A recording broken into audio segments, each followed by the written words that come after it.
सबको जय मसीह की परमेश्वर के नाम की महिमाओं। आज हम देखेंगे सारा की मृत्यु और अंत क्रिया का वर्णन। और ये हमें देखने को मिलता है उत्पत्ति उसका 23वां अध्याय की 1 से लेकर 20वीं आयत तक। आपके पास बाइबल है तो हमारे साथ निकाल लीजिए। उत्पत्ति 23 उसका पहले आयत से लेकर 20 आयत तक सारा की मृत्यु और अंत क्रिया का वर्णन। हमेशा की तरह सबसे पहले इन चंद आयतों को हम उर्दू में पढ़ेंगे और इसके बाद इसको हिंदी में पढ़ते हुए एक्सप्लेन करने की कोशिश करेंगे। और उर्दू में इसका शीर्षक है सारा की वफात और तकफीनो मदफीन का जिक्र। और सारा की उम्र 127 वर्ष की हुई। सारा की जिंदगी के इतने ही साल थे और सारा ने करेतरबा से करियत अरबा में वफात पाई और कन्नान में है और हबरून भी कहलाता है। और अब्राहम सारा के लिए मातम और नोहा करने को वहां गया। फिर अब्राहम मैयत के पास से उठकर बनी हित से बातें करने लगा और कहा, मैं तुम्हारे दरमियान परदेसी और गरीब उल वतन हूँ। तुम अपने गोरिस्तान के लिए कोई मिल्कियत मुझे दो ताकि मैं अपने मुर्दे को आंख के सामने से हटाकर दफन कर दूं। तब बनी हित ने अब्राहम को जवाब दिया, ए खुदावन हमारी सुन, तू हमारे दरमियान जबरदस्त सरदार है। हमारी कब्रों में जो सबसे अच्छी हो उसमें तू अपने मुर्दे को दफन कर। हम में ऐसा कोई नहीं जो तुझसे अपनी कब्र का इनकार करे ताकि तू अपना मुर्दा दफन न कर सके। अब्राम ने उठकर और बनी हित के आगे जो उस मुल्क के लोग हैं आदा बजा लाया। उनसे यूं गुफ्तगू की, अगर तुम्हारी मर्जी हो कि मैं अपने मुर्दों के आंख के सामने से हटाकर दफन कर दूं तो मेरी अर्ज सुनो और सूहर के बेटे अफरोन से मेरी सिफारिश करो कि वो मखफिला के गार को जो उसका है और उसके खेत के किनारे पर है उसकी पूरी कीमत लेकर मुझे दे दे ताकि वो गोरिस्तान के लिए तुम्हारे दरमियान मेरी मलकियत हो जाए। और इफ्रोन बनी हित के दरमियान बैठा था। तब इफ्रोन हित्ती ने बनी हित के सामने उन सब बातों के रूबरू जो उसके शहर के दरवाजे से दाखिल होते थे अब्राहम को जवाब दिया, ऐ मेरे खुदावन यूं न होगा, बल्कि मेरी सुन, मैं ये खेत तुझे देता हूँ और वो गार भी जो उसमें है तुझे देता हूँ। ये मैं अपनी कौम के लोगों के सामने तुझे देता हूँ, तू अपने मुर्दे को दफन कर। तब अब्राहम उस मुल्क के लोगों के सामने झुका। फिर उसने उस मुल्क के लोगों के सुनते हुए इफ्रोन से कहा, अगर तू देना ही चाहता है तो मेरी सुन, मैं तुझे उस खेत का दाम दूंगा। ये तू मुझसे ले ले तो मैं अपने मुर्दे को वहां दफन करूंगा। इफ्रोन ने अब्राहम को जवाब दिया, ऐ मेरे खुदावन मेरी बात सुन, ये जमीन चांदी की 400 मस्कील की है, सो मेरे और तेरे दरमियान ये क्या है, बस अपना मुर्दा दफन कर। और अब्राहम ने अफरोन की बात मान ली। सो अब्राहम ने इफ्रोन को उतनी ही चांदी तोल कर दी जितनी का जिक्र उसने बनी हित के सामने किया था, यानी चांदी के 400 मिस्कल जो सौदागरों में राइज थी।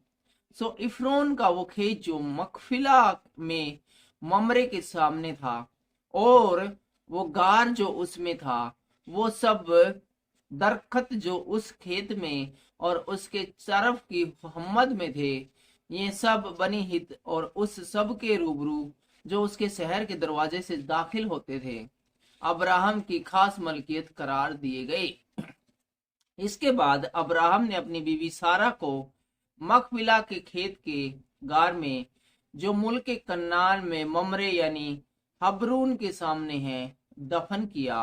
चुनाचे वो खेत और वो गार जो उसमें था बनी हित की तरफ से गोरिस्तान के लिए अब्राहम की मलकियत करार दिया गया। खुदावंद का वचन उर्दू में सुने जाने पर परमेश्वर आपको आशीष दे, बरकत दे। देखते हैं 23वां अध्याय को। इसी अध्याय को हिंदी में सारा की मृत्यु और अंत क्रिया का वर्णन। पहले आयत हमें बताती है सारा 127 वर्ष की अवस्था में पहुंची और जब सारा की इतनी आयु हुई तब वह किर्तिया में मर गई। वह कन्नान देश में है और हेब्रोन भी कहलाता है। और हम देख रहे हैं कि सारा 127 साल की होने के बाद है वो उसकी मृत्यु हो जाती है और कन्नान देश के अंदर है वो किर्तिया में जो एक जगह है वहां पर सारा की मृत्यु हो जाती है। अब्राहम सारा के लिए रोने पीटने के लिए वहां गया और अब्राहम है मातम मनाने के लिए, रोने पीटने के लिए जहां पर सारा रहती थी वहां पर गया। और तब अब्राहम सौ के पास से उठकर हितियों से कहने लगा, ये हितियों का देश था। और जब सारा के पास सौ के पास था अब्राहम, तब वो हितियों के पास हितियों से जाकर बोला, उस देश के लोगों से जाकर बोला, मैं तुम्हारे बीच अतिथि और परदेशी हूँ। अब्राहम ने कहा, जी मैं तो आप लोगों के बीच में एक परदेशी हूँ, रिफ्यूजी हूँ, अतिथि के समान हूँ। मुझे अपने मध्य में कब्रिस्तान के लिए ऐसी भूमि दो जो मेरी निज की जाए।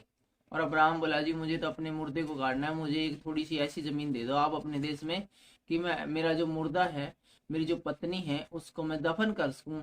और मैं चाहता हूं कि मैं अपनी खुद की जमीन के अंदर अपनी पत्नी को दफन करूं, कि मैं अपने मृतक को गाड़ कर अपनी आंख की ओट करूं। हित्तियों ने अब्राहम से कहा, हे हमारे प्रभु, हमारी सुन, तू हमारे बीच में बड़ा प्रधान है। तो हित्ती है वो बड़ा सम्मान करते थे अब्राहम का। और वो बोले, ये क्या बात कर दी अब्राहम, आपने ये क्या कहा कि आप हमारे मेहमान हैं और आप एक रिफ्यूजी की तरह है? ऐसा नहीं है, आप तो हमारे अति प्रिय व्यक्ति हो, आप हम लोगों के प्रधान के समान हो। हमारी कब्रों में से जिसको तू चाहे उसमें अपने मृतक को गाड़, हम तुझसे कोई अपनी कब्र के लेने से न रोकेगा। बोले, सारा कब्रिस्तान आपके सामने पड़ा है अब्राहम साहब है, जोन सी कब्र तने अच्छी लगा, हमारी कितनी सारी कब्रें, उसी में अपने मुर्दे को गाड़ दे। आपने मना थोड़ी है, इतने सालों से आप हमारे मध्य में हो, आप इतने अच्छे व्यक्ति हो कि वह अपने मृतक को उसमें न गाड़ने पाए। उन्होंने कोई भी नहीं रोकेगा इस बात के लिए आपको कि हमारी कब्र के अंदर अपने मुर्दे को न गाड़। लेकिन साथ में आयत बताती है, तब अब्राहम उठकर खड़ा हुआ और हित्तियों के सम्मुख जो उस देश के निवासी थे दंडवत करके कहने लगा। लेकिन उस पंचायत के मध्य जो वहां पर इकट्ठी हो गई थी जो लोग मातम मनाने के लिए अब्राहम के घर में आए हुए थे, वहां पर उसकी पत्नी मर गई थी, तो उन लोगों के मध्य खड़ा होकर अब्राहम कहने लगा, यदि तुम्हारी यह इच्छा हो कि मैं तो अपने मृतक को गाड़कर अपनी आंख की ओट करूं, तो मेरी प्रार्थना है कि सोहर के पुत्र एप्रोन से मेरे लिए विनती करो। अब्राहम ने बोला, भाई जी मैं न्यू कौन काटू जमीन अपने मुर्दन? तो बोले, और कुकर काटेगा भाई? बोले, ऐसा है, मैंने तो जो एप्रोन है ना, जो बंदा जो सोर का बेटा है, उससे विनती करो मेरे लिए कि वह अपनी मक्के वाली गुफा जो उसकी भूमि की सीमा पर है, उसका पूरा दाम लेकर मुझे दे दे कि वह तुम्हारे और मेरे बीच के लिए निज भूमि हो जाए। बोले, उसकी भूमि दिलाओगे ना तुम, तो मैं उसकी कब्र दिलाओगे, तो उस कब्र में वो खरीद के कब्र और उसके अंदर मैं अपनी पत्नी ने सारा न काटूंगा, ताकि ये ना हो कि इसमें और कोई भी जो सारा के शव के साथ अपना जो शव है वो दफन कर दे। मैं चाहता हूँ मेरी अपनी जमीन के अंदर है, अब मेरी अपनी गुफा के अंदर मैं अपनी पत्नी का दाह संस्कार करूं। एप्रोन तो हित्तियों के बीच वहीं बैठा था, एप्रोन ओढ़े बैठा था, इसलिए उसने हित्ती उसके नगर के फाटक से होकर भीतर जाते थे, उन सबों के सामने उन्हें अब्राहम को उत्तर दिया। और सब एक फाटक के पास बैठे थे, मेन गेट के पास खड़े थे, जो कि उस शहर के बीच में जाता था। और उसने जिसकी जमीन अब्राहम लेना चाहता था, उस बंदे ने खड़ा होकर अब्राहम से कहा, अभी देखते हैं, हे मेरे प्रभु, ऐसा नहीं, मेरी सुनो। बोला जी ऐसी बात नहीं है अब्राहम जी, आप मेरी बात सुनो। वह भूमि मैं तुझे देता हूँ। अब भूमि सारी तेरी है, ले ले। वो गुफा जो तू चाहो, मेरी गुफा चाहो मेरी गुफा ले ले, और उसमें जो गुफा है वह भी मैं तुझे देता हूँ। वो जमीन भी ले ले और गुफा भी तू ले ले। अपने जाति भाइयों के सम्मुख में उसे तुझे दे देता हूँ। बोले देख, पूरी पंचायत बैठी है और उस पूरी पंचायत के अंदर मैं तुझे वो जमीन है वो दे देता हूँ। वो जमीन भी ले ले और गुफा भी ले ले। आता है अपने मृतक को कब्र में रख। और वो बोला जल्दी से भाई अब्राहम साहब, अपना जो मुर्दा है, जो तेरी पत्नी है, उसको दफना। तब अब्राहम ने उस देश के निवासियों के सामने दंडवत किया और उसके सुनते हुए एप्रोम से कहा। जो एप्रोम से अब्राहम कहने लगा, पूरा यहाँ पर अब्राहम है, उसने ठान रखी है भाई, मैंने तो पूरी रीति से ही स्टैम्प पेपर पे साइन करवाने के बाद ही जमीन लेनी है और उसके बाद ही है अपनी पत्नी का दफन करने लग रहा है। इसलिए वह एप्रोन जो कि उसको भूमि बेच रहा है, उससे कहने लगा, यदि तू ऐसा चाहता है तो मेरी सुन, और उस भूमि का जो दाम है वह मैं देना चाहता हूँ, उसे मुझसे ले ले, तब मैं अपने मृतक को वहां गाड़ दूंगा। वो अब्राहम ने बोला, जी फ्री में जमीन कौन लूं मैं, मेरा किस बात की घटी है ये बता। मैं को गरीब थोड़ा है जो सेंत में मैं वैसे ले लूं, दान में नहीं चाहिए मैंने जमीन।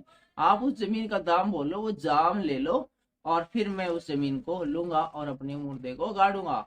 एप्रोन ने अब्राहम को यह उत्तर दिया, है मेरे प्रभु मेरी बात सुन, उस भूमि का दाम तो 400 स्केल रुपया है, पर मेरे और तेरे बीच में यह क्या है, अपने मृतक को रख।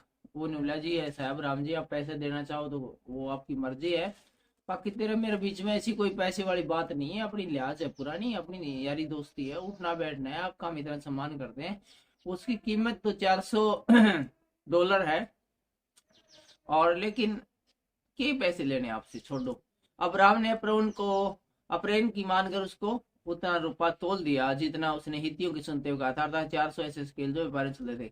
अब्राहम बोला, कोई बात नहीं, अभी लिहाज है वो अलग चीज है, उठना बैठना अलग चीज है, लेकिन जो काम तो काम में होता है, बिजनेस तो बिजनेस होता है। और उसने 400 ऐसे रुपए तोल के उसको दे दिए, ऐसे डॉलर दे दिए जो कि उस समय चला करते थे। इस प्रकार एप्रोम की भूमि जो मेमरे के सम्मुख मकपिला में थी, वह गुफा समेत और उन सब वृक्षों समेत भी जो उसमें थे, उसके चारों की सीमा पर थे, जितने हित्ती उसके नगर के फाटक से होकर भीतर जाते थे, उन सबों के सामने अब्राहम के अधिकार में पक्की रीति से कर दिए। और इस प्रकार देखते हैं कि हम अब्राहम ने वो जमीन है वो पक्की रीति से खरीद ली, और उस जमीन के ऊपर जितने पेड़ थे वो भी अब्राहम के हो गए, और जो गुफा है वो भी अब्राहम की हो गई। इसके पश्चात अब्राहम ने अपनी पत्नी सारा को उस मकपेला वाली भूमि की गुफा में, जो ममरे के अर्थात हेब्रोन के सामने कनान देश में है, मिट्टी दी। और इस प्रकार देखते हैं कि कनान देश में अब्राहम ने अपनी पत्नी को उस देश के अंदर अपनी खुद की जमीन खरीद कर, उसके अंदर एक गुफा थी, उसमें मिट्टी दी, उसका अंतिम संस्कार किया। इस प्रकार वह भूमि गुफा समेत जो उसमें थी, हित्तियों की ओर से कब्रिस्तान के लिए अब्राहम के अधिकार में पक्की रीति से आ गई, और पक्के स्टैम्प पेपर में साइन वगैरह करा के तब अब्राहम की वो जमीन सदा काल के लिए हो गई। आज का वीडियो पूरा देखने के लिए परमेश्वर आपको पूरी आशीष दे। सबको जय मसीह की, जय हिंद।